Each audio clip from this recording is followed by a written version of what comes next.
Are you a businesswoman who is finding it challenging to get your ideas across and make a point? Welcome to Speakers Who Get Results with Elizabeth Bachman, a podcast dedicated to helping women get the visibility they want, whether making a speech or talking in a meeting. Every week, get valuable lessons from Elizabeth or learn from her roundtable conversations with experts and speakers on how to make a difference, not just a point. On to the show with your host, Elizabeth Bachman. Hello, and welcome to Speakers Who Get Results. I'm Elizabeth Bachman, your host, and this is the podcast where we talk about leadership, presentation skills, communication challenges, and so much more. Before I get to my wonderful guest today, I'd like to invite you to see where your presentation skills are by taking our free 4-minute quiz at speakforresultsquiz.com. That's www.speakforresultsquiz.com. And that's where you can see where your presentation skills are helping you and where perhaps a little bit of support could help you get the results you need and the recognition that you deserve. My guest today is another presentation skills trainer who comes from a slightly different background, Hilary Blair. And we had a good time talking shop a little bit about how to make people really show up as great leaders. Her official bio is Hilary Blair is a keynote speaker, champion of human connection, and the CEO of Real&Clear. She's impassioned by moving beyond habits and learned behaviors to uncover what's unique and authentic in individuals and groups. She's a presentation skills and a speaking voice expert. Hilary's a highly regarded coach and facilitator, working extensively across the globe with a variety of businesses, including Maersk Shipping, Liberty, Global Slalom, and the American Civil Liberties Union. Whether facilitating workshops on professional presence, coaching tough conversations to improve leadership and team connection, or exploring the messiness of communication as a keynote speaker, Hilary's 30-plus years as a teacher, combined with her professional stage and film and voiceover career, present a unique skill set. She's certified in conversational intelligence and culture talk, holds a Master of Fine Arts in Acting from the National Theatre Conservatory and a bachelor's from Yale University, and she has a history playing a tomato plant. Wait till you hear that story. On to the interview with the wonderful Hilary Blair. Hilary Blair, welcome to Speakers Who Get Results. Thank you. I'm so glad to have you here. It's just always talking to somebody who has turned their art into business. And I think a lot about the relationship between art and business. But before I go into my whole list of questions I have for you, yes, let me ask you, who would be your dream interview? If you could interview someone who's no longer with us, who would it be? What would you ask them? And who should be listening? Wow. What came to mind when you said that is, this is odd, and I'm not odd. It's fantastic. Harriet Tubman came to mind. For me, it's like I had Betty White and Harriet Tubman come to mind. How do you like that? Two people not living that couldn't be more different. For me, though, and for our international listeners, define who Harriet Tubman was. Oh, so Underground Railroad in the U.S., making sure that slaves went safely. A Black woman who escaped from slavery and then turned around and brought many other Black people out of the slave parts of the South. Yep. The U.S. South. At that time. Yeah. And at that time. I'm just amazed at bravery. Let me just put that. So I'm amazed when people think beyond themselves and outside of themselves and step forward and risk everything. So there's so many people who could be in this category. And I think as a child learning history, I was so struck by her. That's why I think she came to mind right away. Mm-hmm. And she was all about others and making sure that they were safely allowed to have lives and moved people north. And so I feel like there's a full beingness connected to her that has a youthful thing that I was in awe of that. And I realized when you asked me that and said, who would you want to interview from the past, jumped in. And Betty White's very different. And I'm very aware that she spoke out when a lot of other people didn't. And Betty White, the actor who, yes, Betty White, the actor. Yeah. Yes. And recently passed. So there was a comedic side to her that we saw, right, as a comedic actor and doing all of this. And then you realize this whole side of her where she just boldly spoke up for many different social justice issues and things going on that needed someone with that public view to speak and share their voice. So sharing your voice can show up in actions and in words, in both. I love that because another thought is when Betty White started speaking up later in life, after she was this, probably as a 20-year-old actress, along with all the other blondes trying to make a living.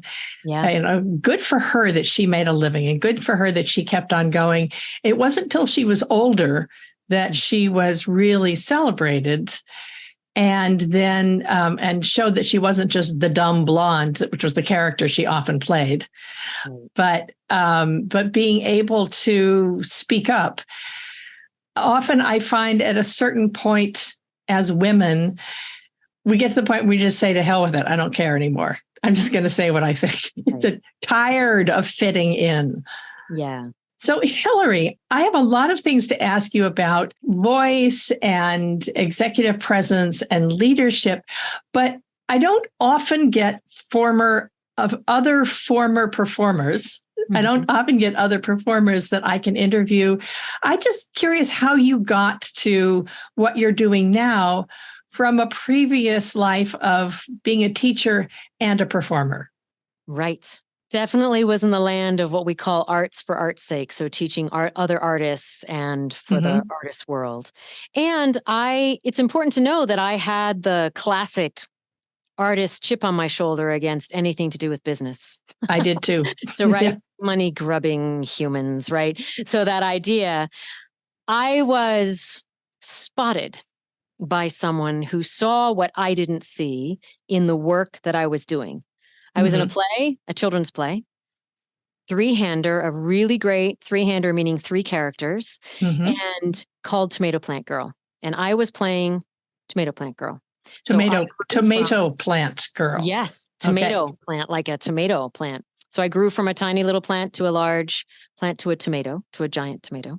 And the other two characters were bossy best friend and little girl. So it was about friendship and bullying and things like that. And I was a tomato plant, so I didn't have a lot of lines. I had a lot of connection to the other two and relationship building and all of that, not necessarily through words. Some words towards the end as I learned to speak. And I was in line after, and I was shaking little hands. So I'm leaning down as a giant tomato, shaking hands, and this adult body comes in front of me. I can feel them here. I hear this voice, and she asks me, do you work with business people? And in my head, I'm like, I am a tomato at the moment. And out loud, I said, some, kind of squeaked out in the typical tight voice, not breathing answer, some. She tucked her business card in my tomato costume and said, call me when you've worked with more.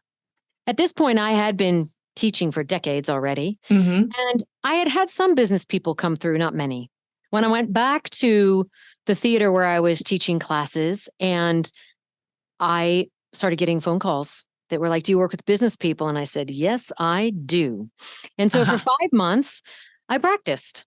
I learned many things about business people and how to connect what I did as an acting teacher, drama teacher, theater teacher, and as a performer myself to business people. First thing is, you do not ask a business person to lie down on the floor and breathe, just FYI. You don't Okay. start there. So most acting classes start with everyone spread out on the floor, breathing, finding their breath, grounding themselves. So other than that, Mm-hmm. so many things that worked. She had a vision of a tomato working with business people. I leaned into that. I believed in that, found all the connections, called her 5 months later. She invited me to New York. I auditioned for her. That's my word. I auditioned for her program called Count Me In for Women's Mm-hmm. Economic Independence, in a program which was Make Mine a Million. And the idea was that women were pitching their businesses and then getting awarded if they won, and they were in cohorts. And she saw a tomato and thought I should help women on their story and their pitches. So Mm-hmm. that's what I did for the next 7 years, is I crisscrossed the country, coaching women entrepreneurs on their voice, on their stories, on being succinct in their messaging, and sharing their passion. And Mm-hmm. that's where I chipped away at the rock on my shoulder, fell madly Mm-hmm. in love with business people, and recognized that business people are passionate and driven. They also track and measure. And most Yes. artists would benefit Artists from that. often don't do that. Yeah. That's correct. So what's good about that woman, for me, what's really cool about her for all of us, is she's the woman who co-founded Take Our Daughters to Work Day. Oh, So wow. she is a visionary.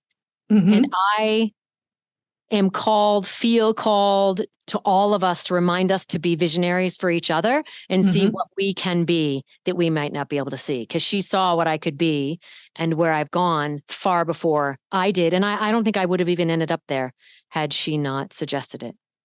I love that. And coming from a tomato plant, that's a great story. Yes. Yeah. Good. I often say that my career started as a bunny rabbit. So yeah. But I was 5. So I was And yeah, I was, 25, 28, something like that. yes, right. Yes. Right. Yeah. Actually what got me going was applause. And I realizing that significance is one of the basic human needs, knowing that you're making a difference. And there's no drug as addictive as applause, having people love you for that. So the fact that my mom said that I was the best goddamn bunny rabbit ever to grace the stage of the hillside school, I said, got me started on a lifelong journey. So I love it. Hilary, you have so many wonderful things to say about leveraging what you learned as a performer and a teacher for business leaders with leadership presence, especially using the voice. Right. I'd like to hear more about that and what you're doing.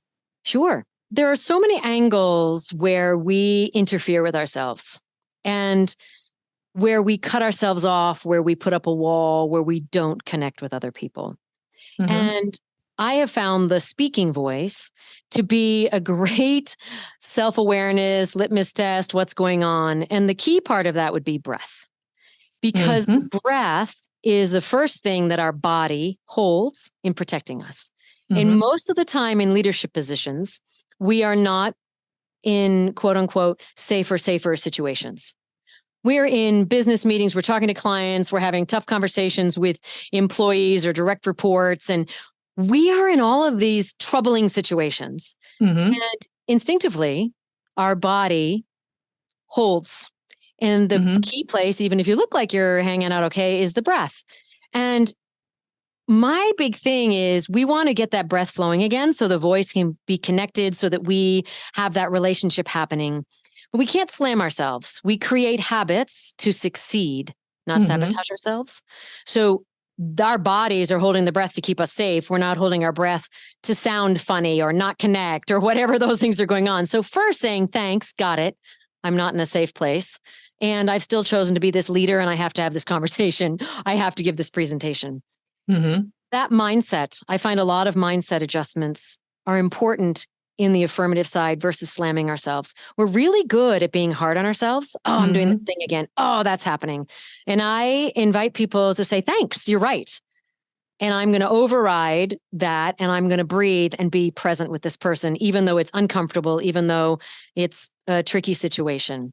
And then when we allow the breath to flow, our voice has a fullness to it that people respond to. When I ask folks, think of someone calling you on the phone. If you have a friend who calls and you ask them, how are they? And they go, good, fine. Why? Your first question, if they're a good friend, is, what's wrong? What's going on? No, I'm fine. Everything's good.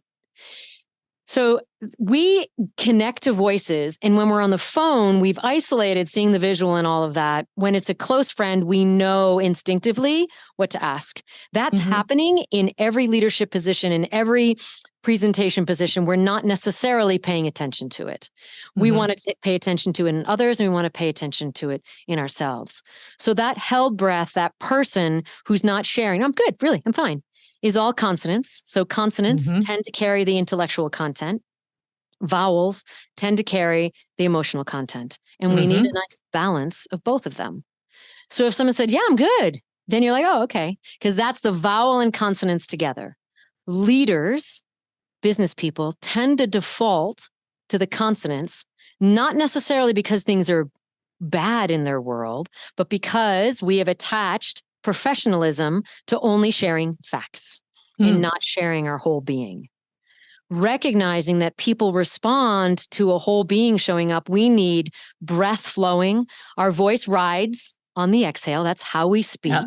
We have air from our lungs, comes through our vocal folds, shaped into voice. The minute it gets interfered with in any point, it changes the message, changes how much of us is being shared. Inviting business people to have presence by showing up with their full voice is risky, feels super uncomfortable, and we invite people to rock their awkward because people respond to that whole being showing up. And there's more to it, but that idea of we hold our breath to protect ourselves, and when our breath is flowing, our full voice shows up. And vowels is one of those little things that's an indicator to us if we've gone to just the consonants. Yeah, kind of the police officer, the facts and the facts only, ma'am, right? Yes. No other content. I love that. So that with your leadership presence, how does that coordinate with how you stand or sit? You know, we're both sitting for this interview, but how you show up in the room. Because that's a huge part of the work that I do is helping people show up as leaders. And part of that is how do you show up physically in your body? So I'm perching right now. So I think if we zip to the other camera angle just for a minute, you can see that I'm perched. And I do invite people to perch. So I'm perched on a stool, all right, that's right here. And so I have an upright energy. And I invite people, if they need to be seated, to perch. So if they're on a chair, like in an office, we have those beautifully ergonomic chairs that are designed for boardrooms.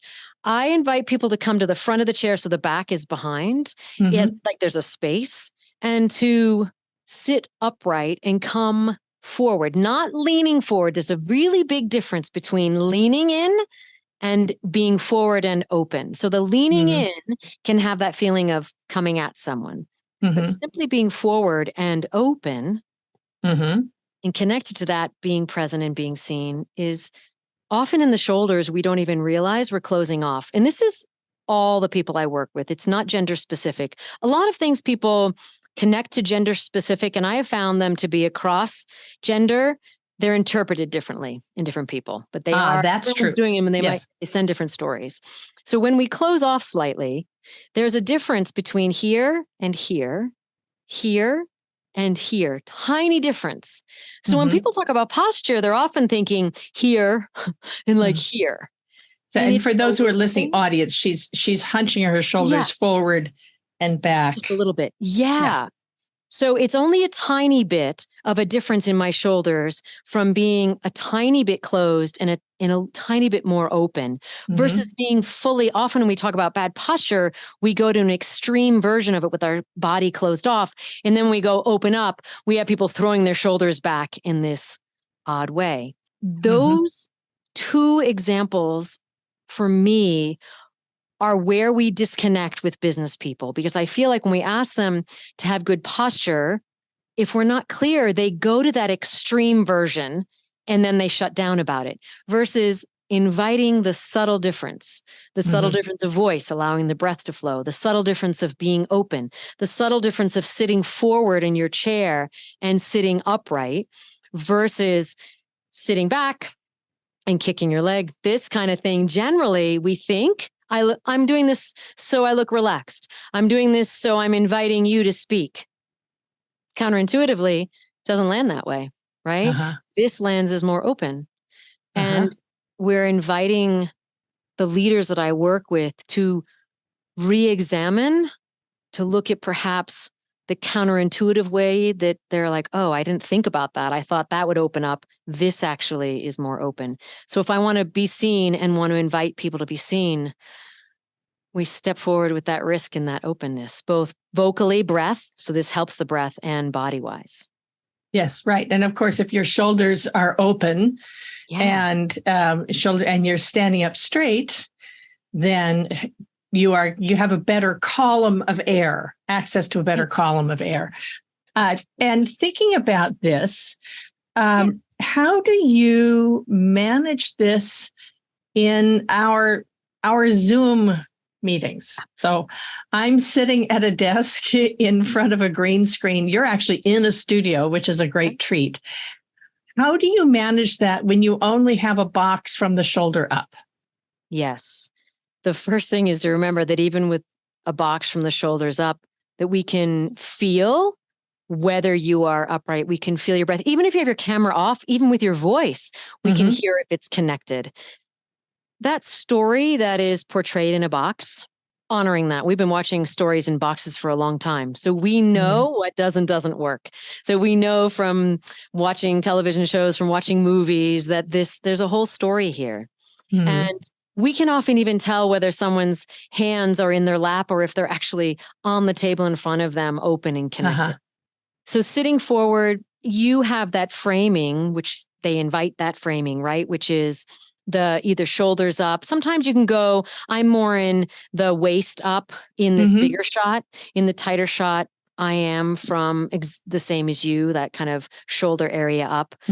And some people even stand on Zoom because they have more energy. Yes. You have to have a different setup, either a standing desk or lots of boxes and putting your camera up. And the main thing is making 5 cookbooks. It seems to be the for a long time. It was 5 cookbooks could get my laptop up to eye level. I now have something that travels with me that's not quite as heavy, but yes, was 5 for many years. It was 5 cookbooks. Yeah, during the pandemic, I was like, you must have an Amazon box somewhere, right? So yes, exactly. I'm curious about the challenges you find, and you have mentioned the too much club. Tell us more about that and where you see it, how you notice it. Sure. And what to do about it. Yeah, the too much club.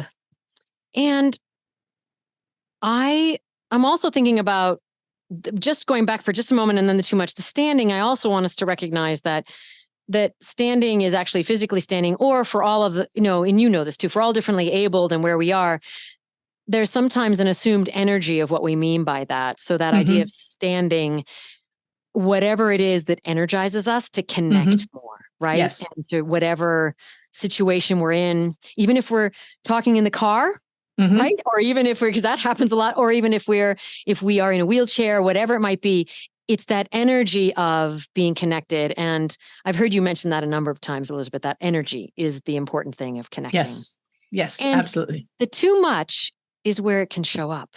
So I have found people, even if what we've been talking about already, Elizabeth, right? Showing up, where are you, right? Is that sense of too much club. Oh yeah, Mark, thanks. We were just in a webinar. So here we are with some too much coming up. So the idea of the too much club is that if I'm inviting you to be open, if Elizabeth is saying to you, show up, we want all of you. There's part of us that's like, right? Because most of us have been told we're too much of something and we're countering it. And most of us have been told often opposing things. So some of us too quiet, some of us too loud. Yes. Some of us have been told we are too pushy. Some of us have been told we're too dismissive or receding or whatever. So when we're told we're too much of something, then we change our behavior, our communication, in order to not be too much, in order to take care of the other person. That is the key part of this. We are taking care of the other person by trying to change the feedback that we've gotten that we're too much. And by trying to change our behavior to not be too much, we betray ourselves, we give up on ourselves, and then we get misread. So what happens is I can see people who are disappearing a bit. And I asked them, I said, have you been told you're too loud or too much or too pushy? Yeah, I have. And I said, right. So you're countering that in order to take care of the audience, take care of the person. That feedback is in your head somewhere. What's happening is now we see you as this person who's pulling back and you're not being fully yourself. So there's a misalignment, which starts to betray trust. If you're not fully showing up as you, we're like, wait a minute, we're getting a mixed message here. This doesn't feel quite who this person is. And again, on that gender thing, women are often misunderstood to be incompetent or not knowing what they're talking about and all those things. If they try to adjust what they're doing and not be too much, they're told not to intimidate people, or they think they don't want to intimidate people. And that's true with men as well. And that's binary, I realize. So in the whole continuum of people, yes. Right? Yes, right. That sense of we don't want to intimidate.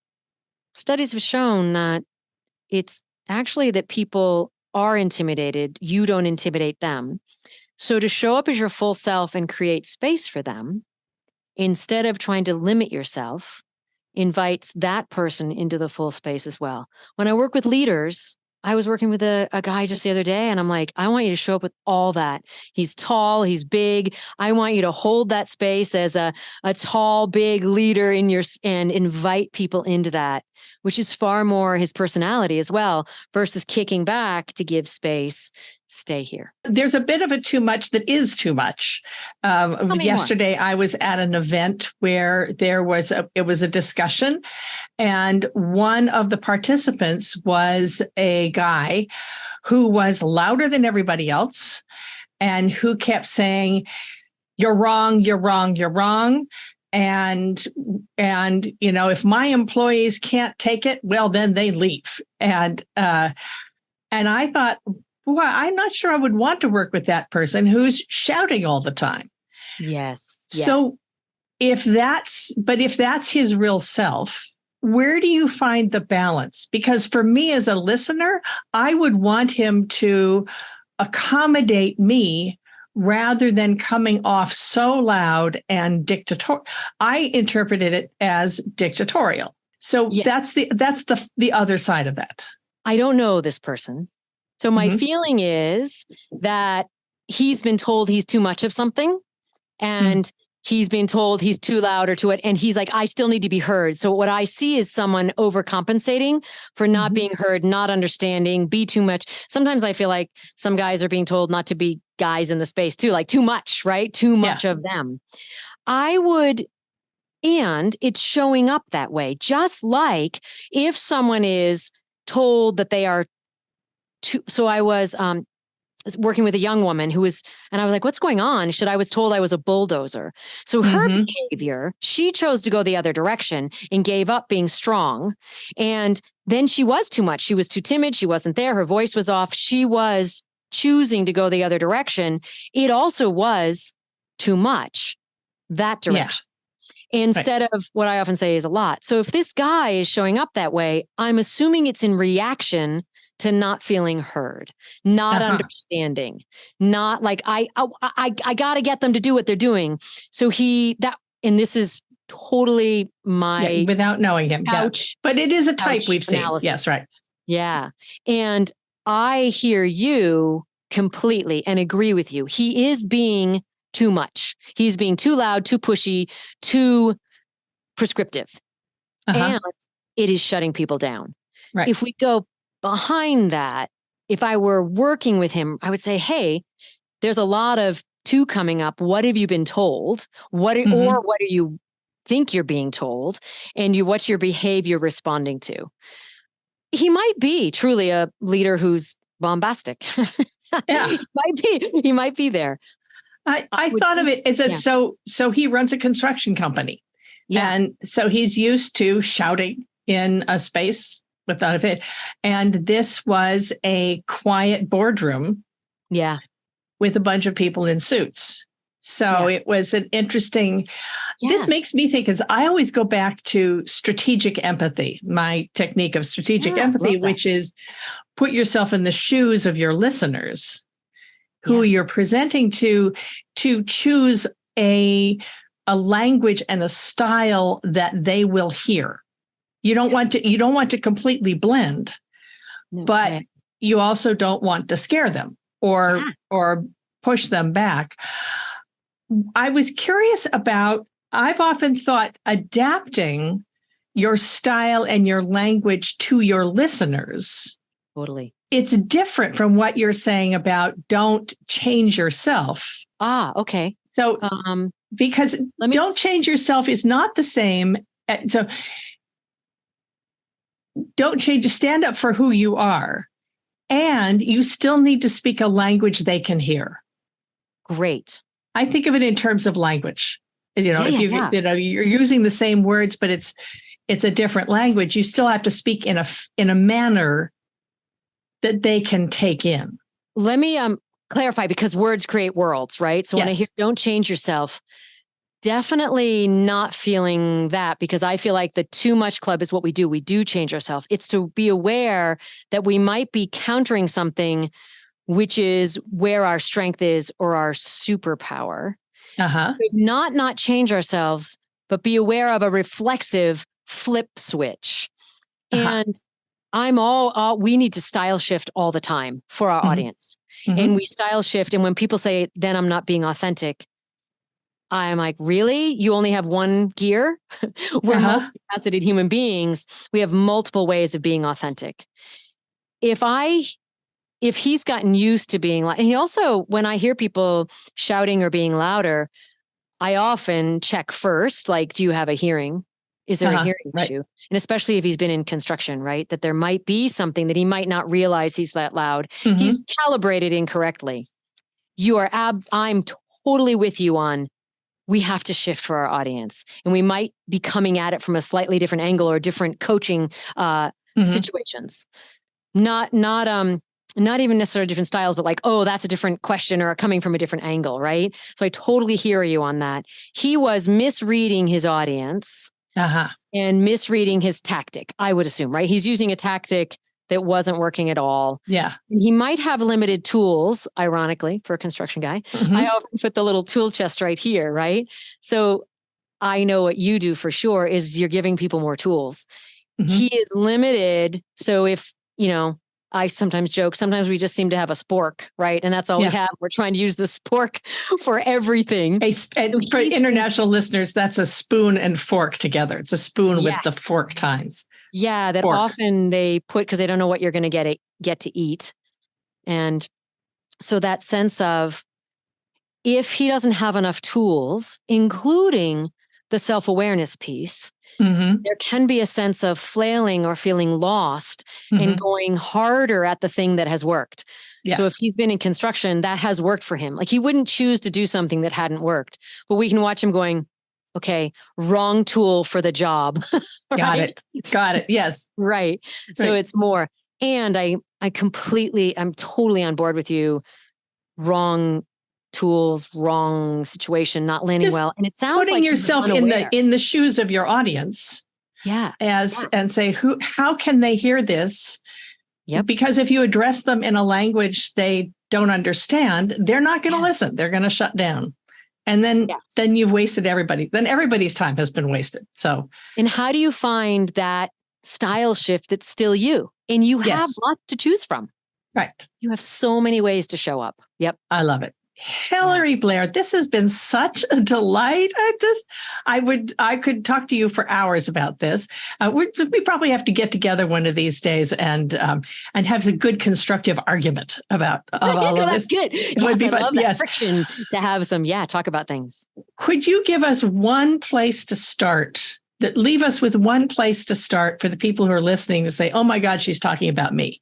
The first place to start is to exhale. So many of us are told to inhale or taught. I used to teach that too. My first thing would be exhale, which we do instinctively, and then allow your body to reset.